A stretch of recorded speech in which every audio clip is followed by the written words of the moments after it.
Bismillahirrahmanirrahim. Assalamualaikum warahmatullahi wabarakatuh. Salam sehat dan salam sejahtera untuk semuanya. Alhamdulillah kita bisa kembali bersama untuk belajar bersama. Dan materi kita hari ini adalah tentang pencatatan dan pelaporan. Itu pencatatan dan pelaporan pada pelayanan keluarga berencana. Seperti biasa, dalam beberapa waktu ke depan, beberapa menit ke depan, kita akan saya paparkan tentang materi tersebut dan akan saya share screen materinya tentang pencatatan dan pelaporan dalam keluarga berencana.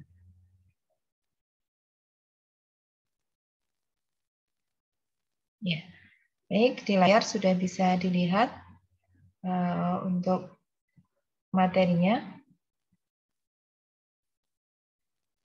yaitu tentang pencatatan dan laporan pelayanan KB. Jadi, seperti kita tahu bahwa dokumentasi di dalam pelayanan kebidanan itu sangat penting. Dokumentasi bukan hanya penting untuk kita, tetapi juga penting untuk pasien. Penting untuk pasien yang pertama sebagai catatan medis, yang di situ bisa sebagai sumber informasi ketika nanti diperlukan tentang riwayat keluarga berencananya. Kemudian untuk kita sebagai pemberi pelayanan kebidanan, yaitu sebagai bidan, selain sebagai dokumentasi atau sebagai catatan medis pelaporan, di situ juga dokumentasi juga penting sebagai bahan kita, sebagai bukti tentang pelayanan yang sudah kita berikan. Jika mungkin di kemudian hari mungkin diperlukan untuk suatu hal atau suatu kegiatan. Misalkan apabila di kemudian hari mungkin ada beberapa hal atau sesuatu yang perlu diklarifikasi kaitan dengan tindakan yang sudah kita berikan kepada pasien. Itu pentingnya dokumentasi. Jadi memang dokumentasi itu sangat merupakan sesuatu hal yang sangat penting harus dilakukan. Dan dokumentasi itu bisa dilakukan dengan pencatatan. Satunya bisa melalui pencatatan dan pelaporan. Sebelum kita belajar tentang pencatatan dan pelaporan, kita ingat kembali beberapa istilah yang mungkin nanti akan kita gunakan di dalam melakukan pencatatan dan pelaporan. Terutama di sini yang akan kita bahas adalah pencatatan dan pelaporan pada pelayanan KB. Jadi pencatatan dan pelaporan pelayanan kontrasepsi itu adalah suatu kegiatan dalam upaya merekam dan menyajikan berbagai aspek yang berkaitan dengan pelayanan oleh fasilitas pelayanan KB. Fasilitas pelayanan KB di sini bisa contohnya adalah klinik KB atau praktek bidan mandiri, praktek mandiri bidan atau praktek dokter. Karena memang selain bidan, dokter juga bisa memberikan pelayanan keluarga berencana. Jadi pencatatan dan pelaporan pelayanan kontrasepsi itu adalah suatu kegiatan di dalam upaya merekam dan menyajikan berbagai aspek yang berkaitan dengan pelayanan oleh fasilitas pelayanan keluarga berencana. Nah, sedangkan peserta KB adalah pasangan usia subur atau biasa disingkat dengan PUS yang menggunakan kontrasepsi. Ya, yang menggunakan kontrasepsi. Kontrasepsi itu adalah suatu upaya untuk mencegah terjadinya kehamilan. Kita tahu ada bermacam-macam kontrasepsi, metode kontrasepsi. Ada metode kontrasepsi alamiah dan ada metode kontrasepsi modern. Yang sering diberikan pelayanan oleh klinik atau oleh fasilitas pelayanan keluarga berencana biasanya adalah pelayanan kontrasepsi modern. Ya, itu. Kemudian peserta KB baru itu adalah PUS atau pasangan usia subur yang pertama kali menggunakan kontrasepsi, yang sebelumnya belum pernah menggunakan kontrasepsi, atau PUS yang kembali menggunakan kontrasepsi setelah mengalami kehamilan yang berakhir dengan keguguran atau persalinan. Kemudian dia kembali lagi untuk menggunakan untuk mendapatkan pelayanan kontrasepsi, maka dia disebut sebagai peserta KB baru. Jadi peserta KB baru itu adalah pasangan usia subur yang sebelumnya belum pernah menggunakan kontrasepsi atau PUS yang kembali menggunakan kontrasepsi setelah mengalami kehamilan yang diakhiri dengan persalinan atau keguguran. Jadi kehamilannya sudah selesai. Itu disebut dengan peserta KB baru. Nah, peserta KB lama adalah peserta KB yang masih menggunakan kontrasepsi tanpa diselingi kehamilan. Jadi masih pakai metode kontrasepsi dan belum pernah hamil, ya, itu disebut dengan peserta KB lama. Peserta KB gancara adalah peserta KB yang berganti pemakaian dari satu metode kontrasepsi beralih ke metode kontrasepsi lainnya. Jadi ini beberapa istilah yang mungkin akan kita gunakan di dalam melakukan pencatatan dan pelaporan pelayanan KB. Ya, jadi ada peserta KB atau biasa disebut dengan aktor kontrasepsi, kemudian ada peserta KB baru atau akseptor baru, ada peserta KB lama atau akseptor lama, dan ada peserta KB ganti cara, ya, yang berubah metode kontrasepsi yang dia gunakan. Itu adalah beberapa istilah yang harus kita pahami, kita ingat kembali, mungkin nanti digunakan di dalam melakukan pencatatan dan pelaporan. Nah, selanjutnya ada jenis dan kegunaan kartu register formulir dalam pelayanan KB. Ya. Yang pertama ada kartu peserta KB. Kartu peserta KB ini diberikan oleh klinik KB atau klinik pelayanan KB kepada peserta KB dan digunakan sebagai tanda bukti diri sebagai peserta KB. Jadi kartu peserta KB itu dipegang atau disimpan atau diberikan kepada akseptor KB atau peserta KB, dan itu menjadi bukti, ya, sebagai tanda bukti diri bahwa dia adalah akseptor KB atau peserta KB. Kartu ini juga dapat digunakan untuk mencari kembali kartu status peserta KB di tempat pelayanan. Biasanya nomor yang tertera pada kartu peserta KB itu identitas dan nomor itu sama dengan kartu yang ada di fasilitas pelayanan KB.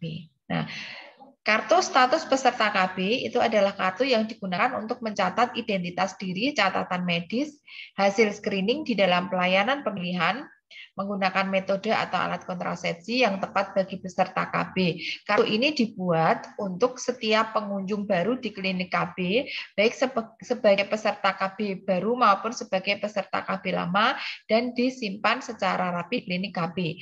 Nah, tadi yang sudah saya sampaikan bahwa kartu peserta KB itu bisa digunakan untuk mencari kartu status peserta KB karena biasanya nomor atau identitas atau kode itu sama dengan kartu status peserta KB yang ada di klinik. Jadi kalau kartu peserta KB itu dibawa peserta KB, kartu status peserta KB itu tersimpan di klinik atau di fasilitas pelayanan KB.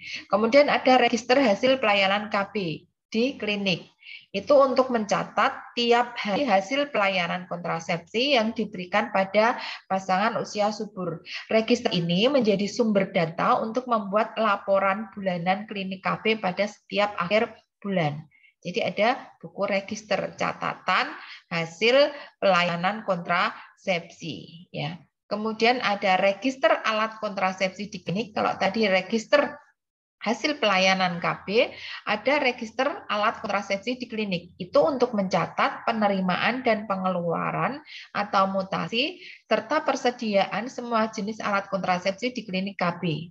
Register ini menjadi sumber data untuk membuat laporan bulanan klinik KB tentang keadaan alat kontrasepsi pada setiap akhir bulan.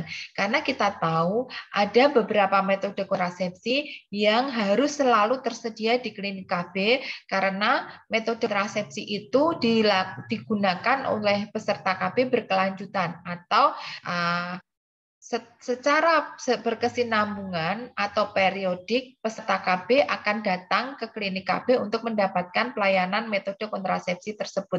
Sehingga metode kontrasepsi tersebut harus selalu tersedia di klinik pelayanan kontrasepsi. Contohnya misalkan pil KB, suntik KB, ya, itu kan peserta KB atau akseptor KB secara periodik akan datang ke klinik untuk mendapatkan pelayanan kontrasepsi, sehingga ketersediaan metode tersebut harus selalu ada karena ini berhubungan dengan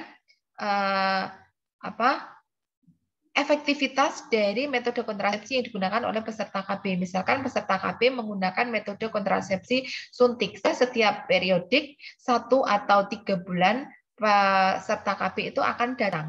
Apabila dia datang dan ternyata di klinik tersebut tidak tersedia metode tersebut atau suntik tersebut karena tidak dikontrol dengan register, maka akan memengaruhi efektivitas dari kontrasepsi tersebut. Artinya bisa menimbulkan kegagalan ketika dia tidak mendapatkan pelayanan tersebut, sehingga pelayanan tersebut didapatkan terlambat atau bahkan tidak didapatkan. Nah, ini akan menjadi pemicu penyebab kegagalan dari metode kontrasepsi tersebut. Sehingga penting untuk selalu mengecek ketersediaan alat, ya, sehingga catatan mutasi atau mencatat penerimaan dan pengeluaran itu penting. Maka ada buku register alat kontrasepsi yang ada di klinik. Selanjutnya ada buku bantu hasil pelayanan kontrasepsi pada dokter atau bidan praktek swasta. Itu untuk mencatat hasil pelayanan peserta KB baru atau ulangan pada setiap hari pelayanan KB di tempat pelayanan dokter atau BPS. Ya, jadi buku hasil pelayanan kontrasepsi.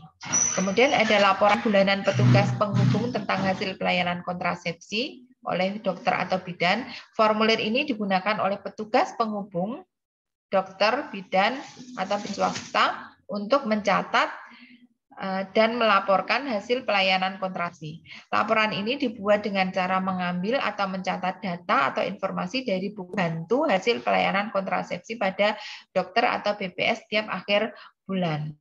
Nah, yang terakhir ada laporan bulanan, digunakan oleh klinik KB untuk melaporkan kegiatan pelayanan kontrasepsi, baik pelayanan peserta KB baru maupun pelayanan peserta KB ulang. Laporan ini mencakup identitas klinik KB, termasuk jumlah dokter dan bidan teks swasta, hasil pelayanan peserta KB baru, kontrasepsi ulang, dan persediaan alat kontrasepsi. Jadi kesemuanya tadi terekap di dalam laporan bulanan klinik yang diambil dari tadi beberapa catatan dari register hasil pelayanan KB, register alat, buku bantu, dan bisa juga dari buku laporan bulanan. Itu terdokumentasi di dalam laporan bulanan klinik KB. Nah, pencatatan dan laporan pelayanan KB itu tadi sudah saya sampaikan meliputi kegiatan pelayanan kontrasepsi yang diberikan, kemudian hasil kegiatan pelayanan kontrasepsi baik di klinik KB maupun di klinik dokter maupun bidan atau bidan praktek swasta, dan pencatatan keadaan alat-alat kontrasepsi di klinik KB karena tadi kita lihat juga ada register alat. Ya. Kemudian untuk apa penggunaan kartu catatan pasien? Jadi penggunaan kartu catatan pasien itu bagaimana? Penjelasan umumnya bisa dilihat bahwa kartu catatan pasien itu ada dua sisi halaman depan dan sisi halaman belakang. Nah, kartu ini dibuat untuk setiap pengunjung baru klinik KB, yaitu peserta KB baru dan peserta KB lama, pindahan dari klinik KB atau tempat pelayanan KB lain. Ya, berfungsi untuk mencatat identitas, catatan medis hasil screening atau pemeriksaan dan kunjungan ulang peserta KB yang terdiri dari dua halaman, halaman depan dan halaman belakang. Halaman depan berisikan nomor kode klinik, nomor seri kartu, ya, identitas dan lain sebagainya, ya, bagian pertama. Kemudian bagian kedua jumlah anak hidup, anak terkecil, ya, riwayat obstetri. Kemudian bagian ketiga berisi hasil penapisan atau screening. Kemudian bagian keempat merupakan kesimpulan dari ketiga bagian di atas, seperti semacam diagnosa, ya. Kemudian bagian belakang itu berisi tentang kunjungan ulang untuk mencatat datang tanggal, haid terakhir, berat badan, tekanan darah, kemudian komplikasi yang dirasakan, ya, akibat kontrasepsi, kemudian pemeriksaan dan tindakan serta tanggal yang dipesan kembali atau tercatat hasil setiap kunjungan itu di bagian belakang. Kalau di bagian depan itu kan hanya satu kali dicatat. Jadi setiap kunjungan didokumentasikan di bagian halaman belakang. Nah, kemudian bagaimana mekanisme pelaporan? Ya, jadi mekanisme pelaporan ini ada keterangannya di sini. Mekanisme laporan. Yang pertama dimulai dengan kartu pendaftaran klinik KB, kemudian dari kartu pendaftaran klinik KB itu untuk salah satunya untuk mencatat rekapitulasi kartu pendaftaran klinik KB tingkat kabupaten atau kota, kemudian rekapitulasi kartu pendaftaran klinik KB tingkat provinsi, ya, kemudian laporan bulanan petugas penghubung hasil pelayanan kontrasepsi oleh dok atau bidan, kemudian laporan bulanan milik klinik KB. Nah, dari laporan bulanan milik klinik KB itu ada rekapitulasi laporan bulanan, ada rekapitulasi laporan bulanan tingkat provinsi, kalau tadi tingkat kabupaten, tingkat provinsi, kemudian PDPKB kabupaten atau kota, kemudian BKKBN provinsi, kemudian BKKBN pusat. Jadi laporannya berjenjang. Jadi tercover semuanya, tercatat semuanya dari klinik KB yang langsung berhubungan ke masyarakat, tercatat atau terdokumentasi sampai ke tingkat pusat. Itu sistem laporannya. Ya, itu mekanisme laporannya. Jadi ada 10 tingkatan, mulai dari kartu pendaftaran sampai dengan BKKBN pusat atau Direktorat Laporan dan Statistik. Nah, siapa yang membuat masing-masing laporan tersebut? Yang pertama kartu pendaftaran dibuat oleh siapa? Dibuat oleh klinik KB, itu rangkap 2.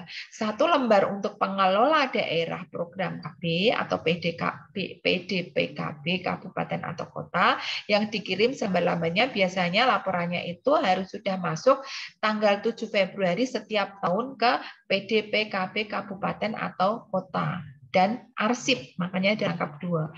Kemudian untuk rekapitulasi kartu pendaftaran klinik KB tingkat kabupaten itu dibuat rangkap 3 oleh petugas pengelola daerah program KB atau PDPKB kabupaten kota dan dikirim selambat-lambatnya. Kalau tadi dari dari klinik KB dikirim selambat-lambatnya tanggal 7, kemudian sampai ke kabupaten atau kota selambat-lambatnya tanggal 14 setiap tahun, masing-masing ke provinsi, BKKBN pusat, dan arsip. Kemudian untuk BKKBN provinsi selambat-lambatnya tanggal 21 Februari. Ya, kemudian laporan bulanan petugas penghubung hasil pelayanan kontrasepsi oleh dokter dibuat rangkap 2, selambat-lambatnya tanggal 5 pada bulan berikutnya, ya, berarti pada bulan Maret. Kemudian laporan bulanan klinik KB rangkap 4 pada tanggal 7 bulan berikutnya ke PDPKB kabupaten atau kota, mitra kerja tingkat 2, kantor camat dan arsip.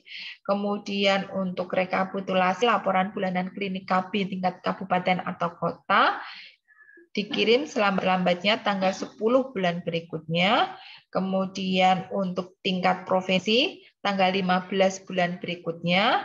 Kemudian untuk PDPKB kabupaten atau kota setiap bulan menyampaikan umpan balik pada camat dan mitra kerja.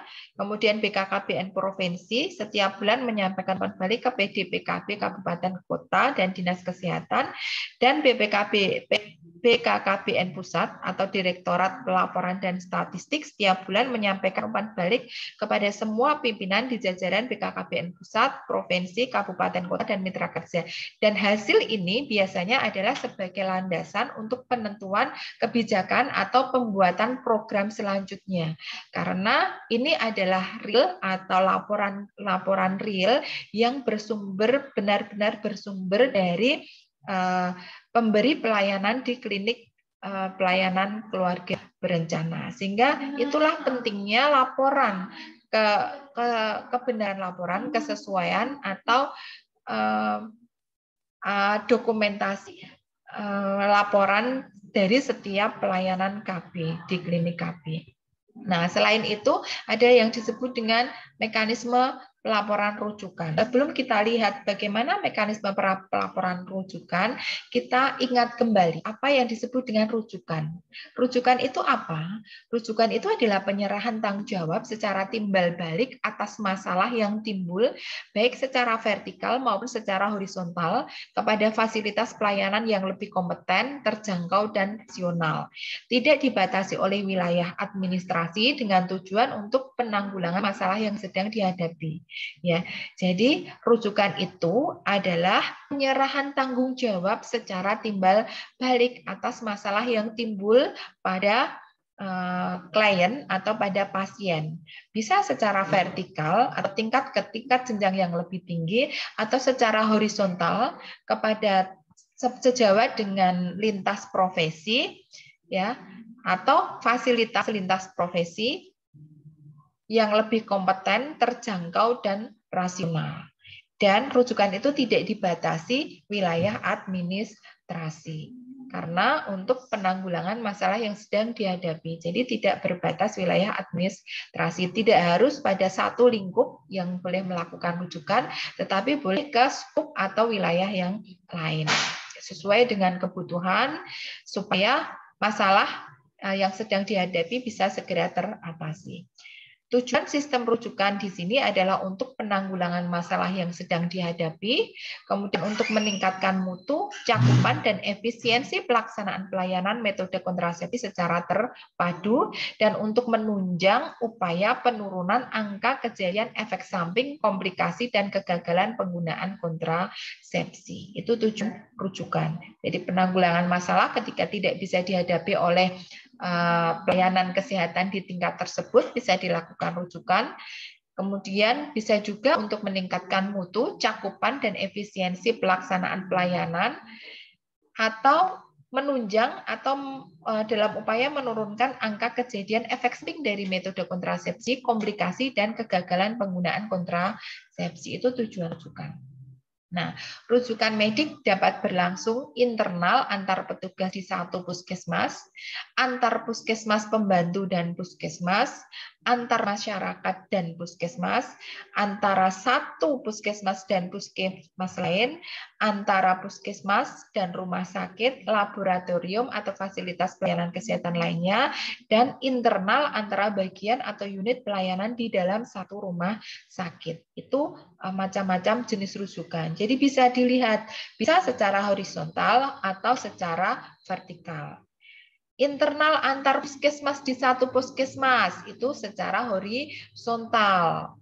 Ya, antar puskesmas pembantu dan puskesmas itu secara vertikal dari pustu ke puskesmas. Antar masyarakat dan puskesmas yaitu vertikal. Antara satu puskesmas dan puskesmas lain secara horizontal. Kok bisa? Kenapa dari puskesmas dirujuk ke puskesmas? Karena mungkin puskesmas lain tersebut mempunyai fasilitas yang lebih memadai, sehingga lebih kompeten puskesmas tersebut di dalam menangani pasien atau masalah tersebut, sehingga bisa dirujuk ke puskesmas yang lain walaupun secara sesama puskesmas.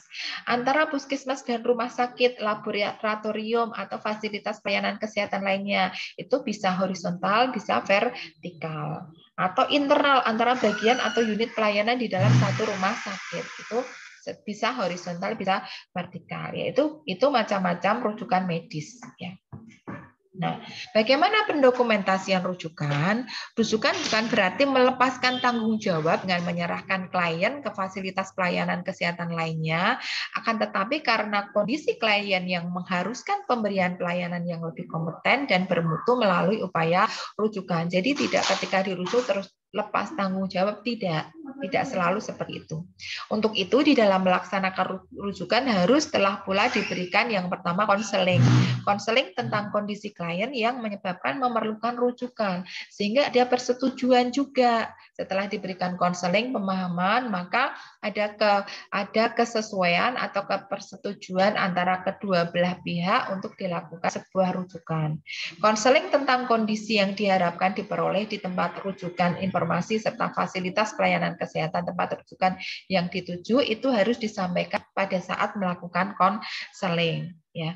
Kemudian ada juga pengantar tertulis kepada fasilitas pelayanan yang dituju mengenai kondisi klien saat ini, riwayat sebelumnya, serta upaya atau tindakan yang telah diberikan. Itu penting sehingga itu sebagai dasar tempat rujukan untuk melakukan sebuah tindakan karena sudah ada catatan yang diperlukan, riwayat-riwayat yang ada pada pasien, mulai dari riwayat kesehatan, kemudian riwayat tindakan yang sudah dilakukan, sehingga di dalam penentuan langkah selanjutnya oleh fasilitas dituju, fasilitas tujuan rujukan itu lebih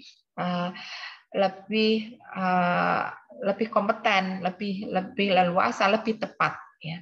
Kemudian bila perlu berikan upaya mempertahankan keadaan umum klien oleh tempat yang akan merujuk atau oleh fasilitas yang akan merujuk. Kemudian bila perlu karena kondisi klien dalam perjalanan menuju tempat rujukan harus didampingi oleh perawat atau bidan atau petugas kesehatan dari klinik sebelumnya.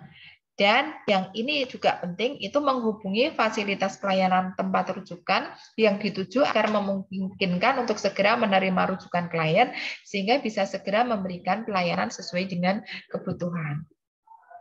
Tuh.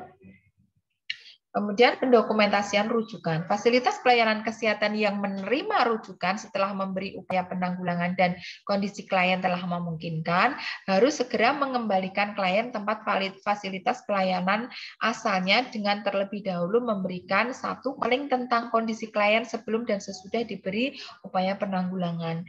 Kemudian memberikan nasihat yang perlu diperhatikan klien mengenai kelanjutan penggunaan kontrasepsi dan pengantar tertulis. Jadi ada umpan balik kepada fasilitas pelayanan yang merujuk mengenai kondisi klien berikut upaya penanggulangan yang telah diberikan serta saran upaya pelayanan lanjutan yang harus dilaksanakan. Jadi ada komunikasinya. Jadi ada pendokumentasiannya. Kalau tadi ada pendokumentasian tertulis dari yang akan merujuk ke tempat rujukan yang dituju, begitupun ada umpan balik, ada pendokumentasian tertulis, ya, ada pengantar tertulis dari tempat yang di tempat rujukan setelah diberikan pelayanan, ya, untuk fasilitas yang merujuk mengenai apa, mengenai kondisi klien, mengenai pelayanan yang sudah diberikan, dan mengenai pelayanan lanjutan yang harus dilaksanakan.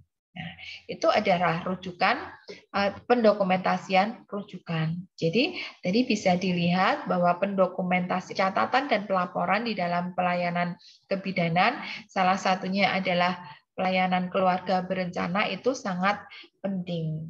Ya. Karena di dalam pendokumentasian tersebut bisa dilihat riwayatnya, kemudian selain riwayat juga ada tindakan yang sudah diberikan, ada juga catatan kelanjutan dari pelayanan yang akan diberikan. Sehingga itu sangat penting bukan hanya untuk klien tetapi juga penting untuk fasilitas pemberi pelayanan, ya. Itu adalah pencatatan dan pelaporan pada pelayanan keluarga berencana. Semua komponen atau semua pemberi pelayanan ke keluarga berencana untuk melakukan pendokumentasian baik bidan, baik perawat maupun oleh dokter. Itu tentang materi hari ini. Semoga bermanfaat. Saya akhiri materi hari ini. Sampai ketemu lagi pada materi selanjutnya. Semoga pada pertemuan berikutnya lebih baik dari pertemuan hari ini. Wallahul muwaffiq ila aqwamit thoriq. Wassalamualaikum warahmatullahi wabarakatuh.